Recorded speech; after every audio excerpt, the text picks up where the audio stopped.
Hello and welcome to Waylander's Wandering, where it's that time of the week again, and we're once more going to go through the Sunday preview from Games Workshop. So without further ado, let's flash across and have a look what's going on.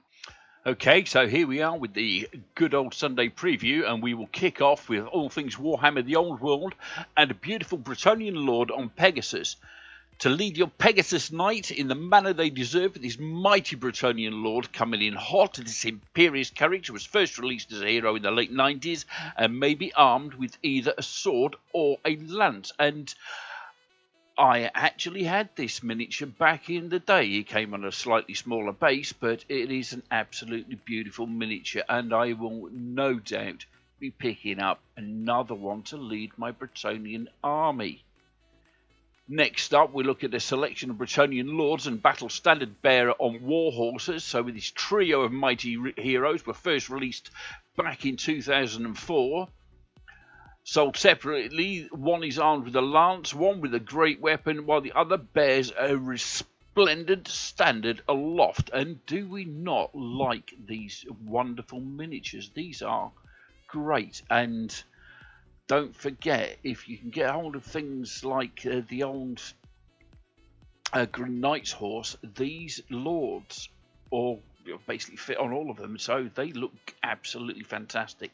Whichever mount you choose to put them on, these guys will just as easily swap out and swap them onto Pegasus,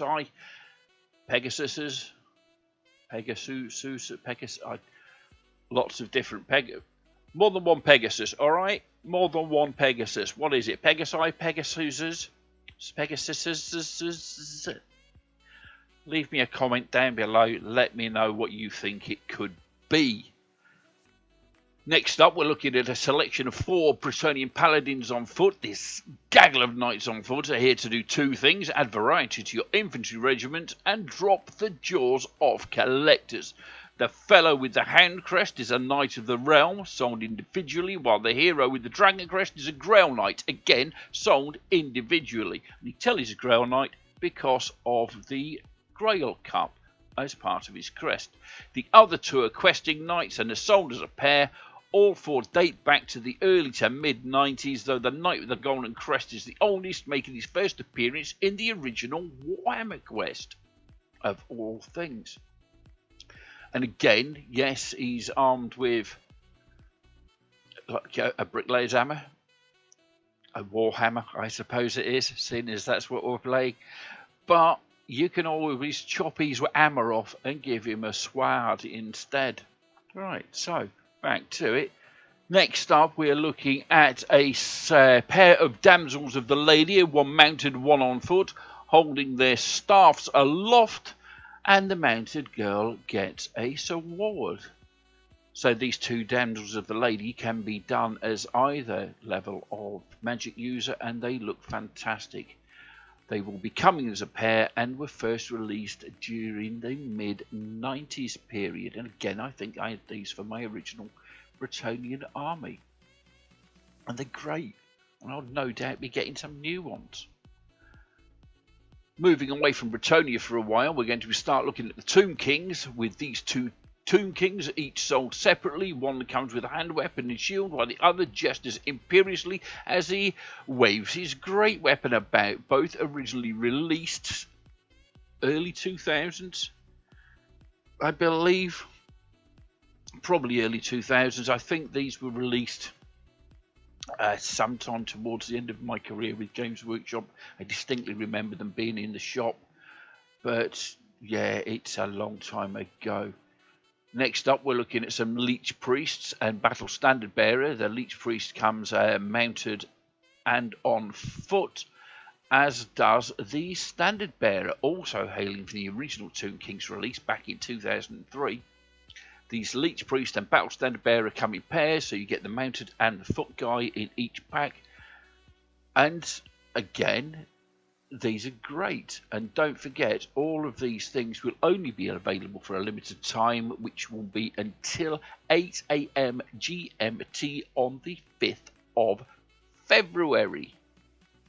So if you want some of these old miniatures to fill out your armies, It's definitely worth getting going. These miniatures will be available from 10 a.m. on Saturday the 27th of January, made to order, so expect up to 180 days for delivery, hopefully less, possibly, 180 days is an awful long time, 6 months. But, it gives you time to paint everything else, I suppose. Moving on to the Black Library, we're looking at the Gotrek and Felix audiobook Zombie Slayer, which will be coming to, audiobook format next week. In the 12th Gotrek and Felix novels, 12 novels, good God. These two unsung heroes, or are they just common villains, must help Carson Reichsgard hold out against a terrible zombie siege led by the necromancer Heinrich Kemmler and the undead champion Krell. Suspicion and paranoia mount in Zombie Slayer by Nathan Long as this unlikely pair attempts to unite the defenders against the undead hordes.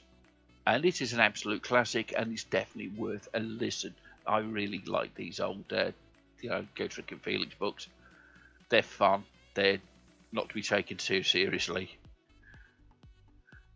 And then we're looking at the Bleeding Stars and Other Stories, an anthology, a store anniversary exclusive collection featuring stories from Robert Raff, Andy Clark, Dave Annandale, and others.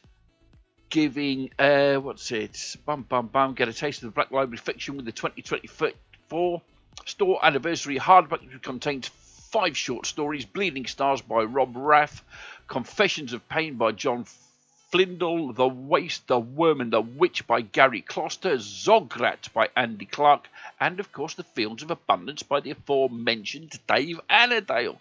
This book will be available at Games Workshop stores celebrating their anniversaries throughout 2024. And I'm afraid that is your lot for this week. So if you need to place your pre-orders, I suggest you use the wonderful, wonderful Mighty Lancer game stand there in sunny Bridlington by the sea, my favourite friendly local game store. They will give you up to 20% off all your purchases based on Games Workshop's RRP. They stock many other things from many other suppliers, including Vallejo, Army Painter, AK Interactive, Colour Forge, and wonderful, wonderful paints from all of those wonderful suppliers, so you don't get stuck with just using Citadel stuff. Brushes and dices up the yin-yang, other game systems, it's all there for the buyer. It's short and sweet this week. That will be it from me. I've been Waylander. You've been amazing. I love all your faces, and goodbye.